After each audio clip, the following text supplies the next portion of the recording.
I'm Allison Buck with the Arts Alliance, and today, as Kate mentioned, we're predominantly going to be focusing on the Michigan Council for Arts and Cultural Affairs mini grants, but I'll also give you some general grant writing tips and talk about some other resources that might be interesting to you as well.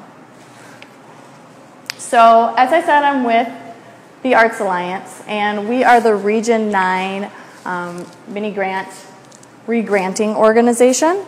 And so Region 9 includes Hillsdale, Jackson, Lenawee, Livingston, Monroe, and Washtenaw County. So if you live in one of those, you apply to us. So in addition to the mini grant program, the Arts Alliance advocates and supports the creative sector in Washtenaw County. Some examples of that is we have an advocacy program that's actually next week, June 29th. We have what's called Creative Washtenaw Boats. It's over on Eastern's campus next week, June 29th. Check it out on our website if you're interested in attending. Basically, we're bringing all the candidates together. They're going to talk to you guys about their opinions on arts and how they are going to either support them while they're in office or not. And you also get some training on that day as well about what kind of stats you should take to legislators to make sure the arts are important and given the right amount of funding. We also do some facilitation of some public art projects. You might have heard of Power Art. I know KA has. So Power Art is a local project, and you may see them around downtown Ann Arbor. We've been wrapping the traffic boxes with local artists' work. It's limited specifically to Washtenaw County artists, so I strongly encourage you guys to apply. We are going to be having one more round, which we haven't announced yet, but you simply apply with your work that you've already created or a work that you've created for the project. And in the end, if you are selected, you supply us with a high-resolution file, which we will print onto vinyl and put on a power box for you, and you get $1,450 for that, for your time, basically. So it's a really fun, exciting project to get your artwork up in downtown Ann Arbor that we really enjoy. So general information about the MCACA grants. They have a whole bunch of grants. I'm going to focus on the mini grants today, but I wanted to just introduce to you guys all of their larger grants so you are aware of them. Individual artists aren't eligible for the first two, so I'm going to breeze right through them since most of you are individual artists. So there's the project and operational support grants. Those are large grants for organizations to apply for operational support or support for projects. The capital improvement grant is, like it sounds like, it's a grant for capital improvements. If a theater needed new chairs, for example, they would apply for that grant. The Arts and Education Residency Program, now individual artists can't apply for that, but schools apply for that to have artists as residents in their schools. So if you wanted to be that resident artist, you could approach a school and have them apply and include you in that grant opportunity. So it is an opportunity out there that you might be interested in and wanting to partner with a school on. Yes? With that, does it have to be a school then? Or can it be yes. It has to be a school. Yeah, if it's not like summer camps or, oh, yes, sorry. So remind me to do that often. Yes. I'm there, they won't be able to hear your question. So the question was, do you have to partner with a school? So yes, absolutely, it has to be a school. It can't be like a summer camp or the Art Center or something like that. You could partner with the Art Center or some other nonprofit on a project, on that project support grant. And then there's the New Leaders, the Retention, Engagement, and Mentorship grant. That's a February deadline, and I'm sorry, I should have said previously all those other grants were June 1. So they've come and gone for this year, but if you're interested in any of them, you can still go online and look at the guidelines and prepare for next year. So the New Leaders Grant is a February deadline, so it is also closed right now. But if you wanted or you were interested in it, I could send you those guidelines. I'm co-chair of the New Leaders, so I have the copy of the guidelines from last year, even though they're not currently on the website since it's closed. But that is for ages 18 to 30, individuals that are involved with the leadership of a program. And individual artists can apply for that. So if you had a project where you had new leaders involved in the leadership of that project, then you can apply for that grant. So the mini grants. There's two types of mini grants that we're going to talk about today. And again, the project mini grant is for organizations. Individuals can't apply for it, so we'll breeze right through that one. The professional development mini grant is the one we'll focus on today because that is open to individual artists. And it's a great opportunity for you to be able to attend a conference or some training or a class that you've been interested in and get it partially paid for. All the guidelines can be found at that website there, which is included in your packet. And if you included your email in the sign-in, I'm going to send you a copy of this presentation so you have the links available to you. Additionally, the Michigan Council for Arts and Cultural Affairs partners with Michigan Youth Arts to do a couple other grant programs, which again, you would not apply for, but being knowledgeable about them is important so you can tell other people about it. The Art and Equipment Supplies Grant, schools can get $2,500 of art equipment. So if you, for example, partner with a school for artist in residency, then you can tell them also to apply for that to get some supplies for the program as well. The bus program grant, they can get up to $500 to pay for a bus to go to any field trip to arts and cultural events. So just some other outlets for schools to participate with the arts. So here's the agenda for the rest of the presentation. We're going to go over the project and POD mini grant basics and then break them out individually. We're going to talk about the application process. We'll talk a little bit about the cultural data project, which is now data arts, and Dunn's numbers, which don't apply to any of you guys as individual artists. And then what happens after you submit and if and when you're approved. We'll also go over some general grant writing tips and some additional grant resources that might be interesting to you. So both grant opportunities have the August 3rd deadline. In the guidelines, you'll see that there are 2 rounds, but completely ignore that because here in Region 9, we never have a second round. We always have enough applications to use all of our funds in the first round. So just think of August 3rd as your deadline. The January 15, just forget it. Organizations and individuals who apply are encouraged to become a member of the Arts Alliance, and there are membership forms in the back. New artists can become a member for just $35, and returning artists, it's just $50. And with your membership, you get listed in our guide, which there's also copies in the back, and discounts to other events, etc. I'm also going to sign you up for our newsletter based on your email. You can easily unsubscribe if you want to, like a little click at the bottom, but the newsletter actually has a lot of good information, and we get lots of really positive feedback about people who read it cover to cover. Basically, it includes articles that are regional articles, local articles, even international articles about arts and culture. It has calls for art in it, job opportunities, information about different gallery openings, etc. And so probably will find it interesting. If not, you can just unsubscribe. And organizations who apply, we encourage them to participate in the data arts or the cultural data project, which is something we'll talk about in a little bit. The other piece about mini grants is that if that grant addresses accessibility, underserved communities, or veterans, that's a plus in the mind of the Michigan Council for Arts and Cultural Affairs because they like to address those issues. But if it doesn't apply to any of those things, it's not a big deal. They're not going to not get approved because of that. So we're going to go over the project, and I'm going to go real fast because unless anyone is going to partner with an organization, then you probably won't be applying for this one. But so to be eligible, like I said, you would have to partner with someone because it has to be a nonprofit organization, a school, a college or university, or a municipality in the state of Michigan to apply. Individuals can't apply on their own. You're not eligible if you're an individual or if you have unmet obligations. So that would be like if you got an MCACA grant previously and didn't submit your final report or something like that. You also aren't eligible if you're a federal or state agency. The project mini grants are for up to $4,000, and you have to make sure that the grant is done during this time period, October 1st, 2016 to September 30th, 2017. So that means any of the money you receive for that grant has to be used during that window. That doesn't mean that you only can do stuff during that window that relates to the project. So you might have a festival, say, that is at the end of October. I highly doubt you're not going to do any planning before that or any marketing or anything like that. That's fine. Just make sure that it's clear that the funding you received didn't go to any of that before the October 1 date. Okay? The grant award can't be more than 50% of your overall budget because the grant requires a 1-to-1 cash or in-kind match. So it doesn't all have to be cash. You could have in-kind donations that cover your match. So that's exciting.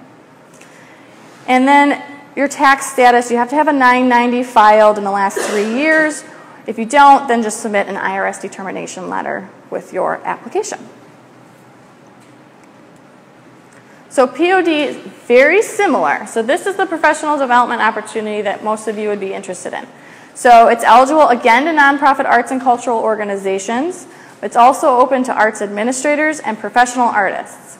Now, professional artists defined by the Michigan Council for Arts and Cultural Affairs is someone that has 2 years within the discipline and is being compensated for their work. Again, you would not be eligible if you had a previous grant that you did not meet your obligations on. This one you can get $1,500 for, and same grant window, so October 1 to September 30.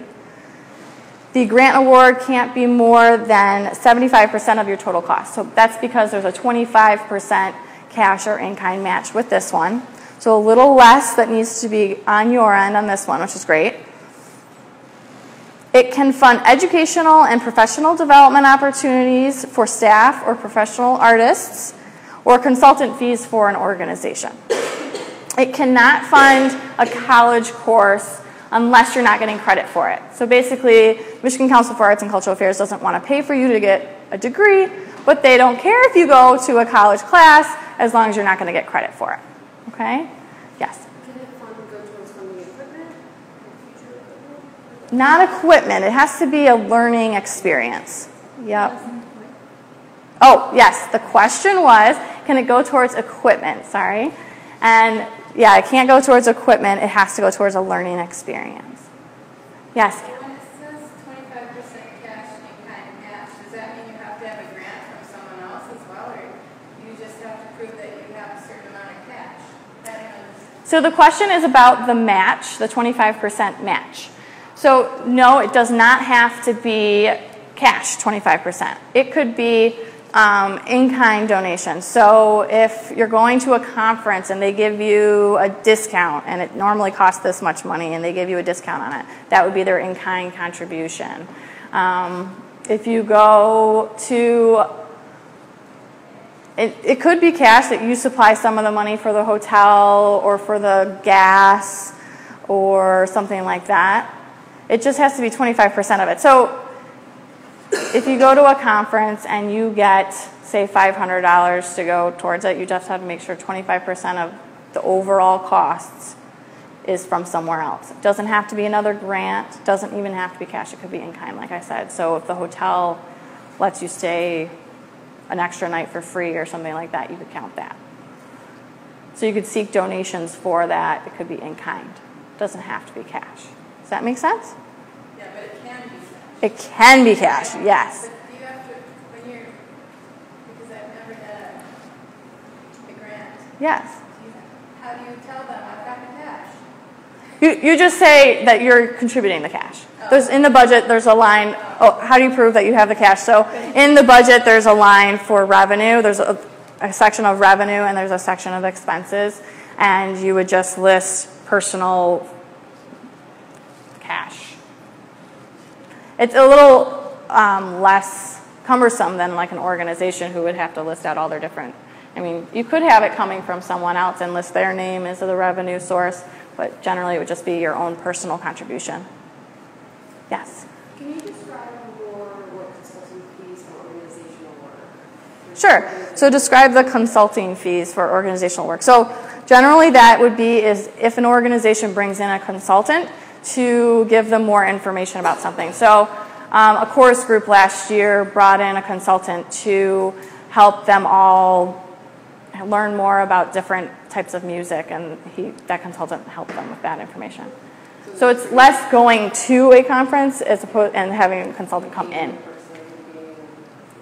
Well, it would be the organization applying to bring a consultant in. So the organization would be the one applying for that one. In that case, it's the organization. Yes, the applicant is the organization in the case of the consultant fees for the organization. All right. So the application process. So the application is all online. It's on the eGrant site, which is listed here. If you've applied previously, you would use your same login and password. If you applied previously for an organization and now you're applying as an individual, it's important that you create a new login and password. On there, you're going to submit your budget, which is a required attachment. This year round, they've made it easier on people. They've actually made a template that you can fill out. It's a fillable PDF, which makes it easier. Believe me, that everyone doesn't want to have to make their own Excel budget. So this is just a fillable document that you get on the eGrant site. Additionally, there's several other attachments that you need to apply. There's the narrative, which is about 3 pages that you go into artistic merit. You go talk about the conference, what you're going to learn. The guidelines stipulate exactly what you're going to want to put in their narrative. It asks questions and gives you a little bit more detail on what they're looking for. I recommend in your narrative even writing the header and that information as you go, so it's real clear what you're talking about where for the review panel. Additionally, you're going to include a budget, what you plan on spending the money on and where you plan on bringing the money in, so your revenue and your expenses. You're going to make sure that your total revenue matches your total expenses. So you're showing where all the money is coming in and where it's all going out. You're not ending up with money at the end. They're balanced, okay? Additionally, you'll be showing where the MCACA funds are going. Your budget may include things that the MCACA does not cover and does not pay for. Luckily, this is the only grant that MCACA pays for that can do out-of-state stuff. So you could go to a conference anywhere except for it has to be within the U.S. Can't travel internationally. It has to be nationally. But that's unique to this opportunity as well. Now, one of the attachments here is organizational history and governing board. That's only for projects. You guys don't have to worry about that if you're applying for the professional development. Demographics is also only for projects. You would want to include your artist bio as one of the attachments. The assurances is just a form with a bunch of signatures on it, which you get online also. And the supplemental materials would be like flyers from the conference, or if you're applying for a conference that they don't have the new dates out, they don't have the new topics, but it's an annual conference that you know generally what it's going to be about and that you want to go to that conference, you can use last year's information. People do that all the time because often when you're applying, all the new stuff's not out. So you'll want to include those types of attachments and flyers and things as supplemental material. Yes? Yeah, if you're doing a project application, and could you be a little more clear on what you mean by demographics? Sure. So what do I mean by demographics for a project application? Demographics is the community that you will be serving. So general information about their ethnicity, ages, income, that kind of stuff you'd find on census information. Any other questions about the attachments? Now I will say the guidelines go into great detail about all of these attachments, even to tell you what to title it. So I suggest reading the guidelines through thoroughly. They rewrite these guidelines every year, so they're very, very well written and detailed. Of course, you can always call me if you have questions about it, and I can take some right now too. Yeah, I mean, I kind of have a specific question, or should I hold it till the end, just about... Shoot. Okay. So just about the organizational history and governing board. So I'm applying for a grant for a show here at the Art Center for next year, but because the Art Center already applies for these grants, I'm not going through them. I'm on the board of director of local nonprofit, okay. So they're going to be my fiscal sponsor for the show here. But I'm applying for the grant, but they're also going to be the matching. And so I'm sitting on the governing board too. Is that allow?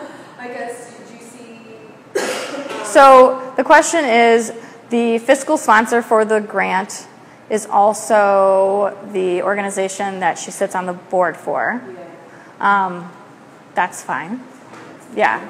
The only issue would be is if you were a panel reviewer and you were reviewing that grant and you were going to be benefiting financially from it, but you're not going to be doing that. Yeah. Okay, so I mentioned earlier I was going to talk about data arts, which was previously called the Cultural Data Project. So as individual artists, you don't need to complete the Cultural Data Project or the data arts information, but I'll mention it to you so you're aware of it. The information in the back that had like a yellow and blue sheet of paper from Creative Many, that's a report that gives you stats on the creative industry in Michigan and says what a great industry we are, how we bring money into the economy, and how they get that information is by the data that is entered into data arts. So it is important that our arts and cultural organizations are entering their data so that we have data to include for advocacy purposes. So that's what that is. To apply for any of the mini grants, you don't need to do that. Organizations don't need to do it. But if they're going to apply for one of the larger grants, they do. And so oftentimes organizations will use these mini grants as sort of like a training tool to get used to the application process, see what it's like, and get practice. So we recommend doing the Cultural Data Project now so you have experience doing it when you want to apply for the larger grants. It also requires 2 years of data, so if you've been doing it for a couple years, by the time you get to doing the larger grants, then you have data in there. So it's a win-win. So data arts, like I said, it's that site you enter all the information. It's got training online. There's a calendar of all their training dates. And they have a great help line if you ever want to fill out one of those. They have good help desk. So the DUNS number is a number that organizations get to track all the grants they apply for. As individual artists, you'll just enter a bunch of zeros into this slot. You don't need to go get a DUNS number, so that's great. But you do need to enter the zeros because it's a required field, and that's how the site works. So once you submit your application online, what happens? So all the applications for Region 9 come to the Arts Alliance, and we have put together a panel of reviewers of individuals like yourself who are from all of the different areas within Region 9, and they review all those applications online and score them, and then they meet together and talk about them, and then they recommend funding based on those scores. We also recommend funding based on trying to fund different types of projects, so organizations and individual artists for the professional development, and trying to make sure we fund all the different counties within the region. So we have to hold off on making our announcements until after the Michigan Council for Arts and Cultural Affairs announces their grant recipients, simply because they have that large project grant that I talked about previously, and lots of people apply for that as well as the mini grant, and you can't get both. So we just have to figure out who got those large project grants, and those that did get that, if we had approved any one of them for mini grant funding, we can redistribute that money to other organizations. So then everybody who applied is notified whether or not they received a grant. And if you receive a grant, then you would also receive a contract to sign and return. You would also write letters to your legislators telling them the great news about your funding and thanking them for providing this type of funding, and give us copies of those letters. And once you do that, you get 2/3 of your funding. And then you go off and do your awesome project or your professional development opportunity. You make sure you're acknowledging the Arts Alliance as well as the Michigan Council for Arts and Cultural Affairs for the funding. And then in the end, you submit a final report. That final report's a lot like the application. It's got a narrative, a budget. You'd have other attachments showing, the actual conference information, and include in your narrative how successful you are, what a great experience you had, how you shared it with the rest of your community when you came back. And then you would be issued your final check once that's all approved. That brings to mind one thing.